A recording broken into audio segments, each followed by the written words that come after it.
Tidak semua orang berani minta tolong. Bagi sebagian orang, meminta pertolongan terasa begitu menakutkan atau bahkan memalukan.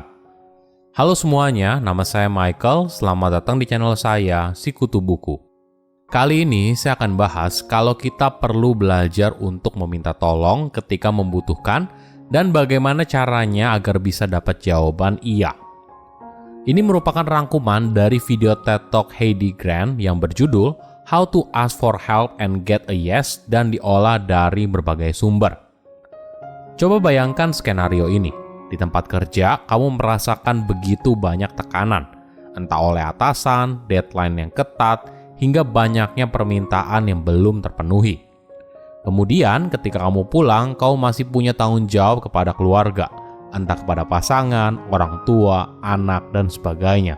Belum lagi, kamu harus meluangkan waktu untuk olahraga dan waktu santai bagi dirimu sendiri.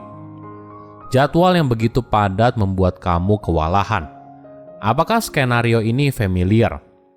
Walaupun manusia adalah makhluk sosial yang kodratnya memberi dan meminta pertolongan, tapi sayangnya banyak orang justru kesulitan untuk meminta tolong. Kita mungkin saja merasa sedikit takut, malu, dan sungkan ketika melakukannya. Tapi di dunia kerja modern, kamu tidak bisa bekerja sendirian. Kita bergantung pada orang lain. Kita butuh dukungan mereka, kolaborasi bersama untuk mencapai hal besar. Sebelum kita mulai, buat kalian yang mau support channel ini agar terus berkarya, caranya gampang banget. Kalian cukup klik subscribe dan nyalakan loncengnya. Dukungan kalian membantu banget supaya kita bisa rutin posting dan bersama-sama belajar di channel ini. Apakah kamu tahu kalau meminta tolong kepada orang lain itu menakutkan loh? Banyak orang justru kesulitan untuk meminta tolong, padahal dirinya mungkin membutuhkannya. Di banyak kasus, ketika minta tolong kepada orang yang dicintai, teman, rekan kerja, atau bahkan kepada orang asing, ada perasaan kurang nyaman atau sedikit rasa malu. Inilah yang membuat banyak orang sungkan atau berusaha menghindari untuk meminta tolong kepada orang lain. Contohnya begini, kamu sedang berkendara, lalu walaupun kamu sudah mengikuti peta, tapi sepertinya kamu tersesat. Sebagian orang mungkin menolak untuk berhenti dan bertanya kepada masyarakat sekitar. Mereka tetap percaya diri dan berusaha meyakinkan diri mereka kalau mereka tidak tersesat. Padahal yang terjadi justru sebaliknya. Di sisi lain, ada rasa takut atas penilaian orang lain. Mungkin bagi sebagian orang yang insecure dan terlalu peduli dengan pendapat orang lain, meminta pertolongan terasa seperti menunjukkan sisi lemah diri. Mereka takut orang lain akan menganggap diri mereka lemah atau inkompeten. Alhasil, mereka mengurungkan niat untuk meminta pertolongan. Jadi, apabila kamu pada dasarnya sungkan atau malu meminta tolong pada orang lain, maka kamu perlu belajar untuk minta tolong agar kamu bisa familiar dengan perasaan tersebut ketika minta tolong kepada seorang. Tujuannya agar ketika kita minta tolong, kemungkinan orang lain bilang iya justru semakin besar. Bukan hanya itu, orang yang memberikan pertolongan justru bisa merasa puas dan bahagia ketika membantu kamu. Kenapa hal ini penting? Karena kita semua sampai batas tertentu pernah mengalami sesuatu yang disebut para psikolog sebagai ilusi transparansi. Ini adalah keyakinan keliru kalau pikiran, perasaan, dan kebutuhan kita bisa jelas terlihat oleh orang lain. Tentu saja ini tidak benar, tapi anehnya kita percaya. Alhasil kita hanya diam dan menunggu, berharap orang lain perhatikan apa yang kita butuhkan, dan kemudian secara spontan menawarkan bantuan. Ini adalah asumsi yang buruk. Faktanya, sangat sulit untuk mengetahui apa yang dibutuhkan oleh seseorang. Dan ketika kamu memberikan bantuan, mungkin saja orang itu tidak butuh bantuan kamu. Inilah kenapa kamu harus secara gamblang mengatakan kalau kamu butuh bantuan. Riset menemukan 90% bantuan yang diberikan oleh rekan kerja kepada rekannya lain di tempat kerja merupakan respon dari permintaan eksplisit seseorang. Jadi, ketika kamu tidak bilang saya butuh bantuan, maka kemungkinan besar kamu tidak akan mendapatkannya.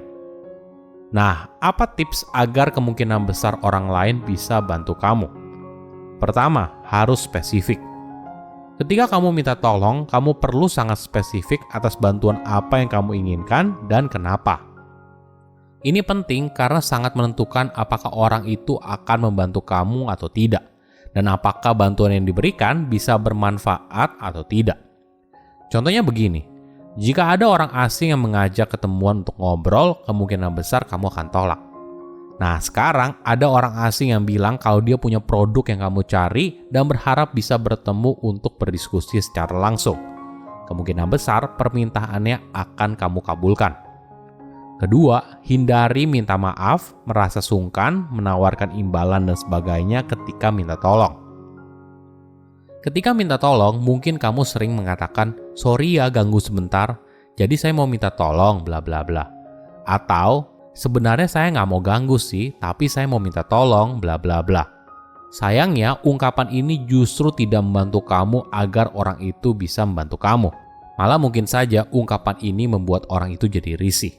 Dan ketika orang itu bantu kamu, mungkin saja dia tidak merasakan adanya kepuasan batin. Sama halnya ketika kita menawarkan imbalan kepada teman atau orang yang kita cintai saat mereka memberikan bantuan. Dengan orang asing, mungkin saja ini adalah hal yang wajar.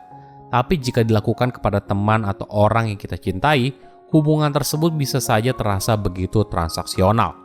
Perlu kita pahami, di dalam sebuah hubungan sosial, membantu satu sama lain merupakan hal yang natural. Ini adalah cara kita menunjukkan kalau kita peduli dengan orang tersebut. Ketiga, usahakan meminta tolong secara langsung. Ketika minta tolong, usahakan bicara langsung di depan orang tersebut atau setidaknya melalui telepon, daripada hanya sekedar email atau teks. Kenapa? Teks terasa tidak personal. Kita meminta tolong via teks mungkin agar tidak merasa canggung. Tapi orang yang diminta tolong justru lebih mudah menolak.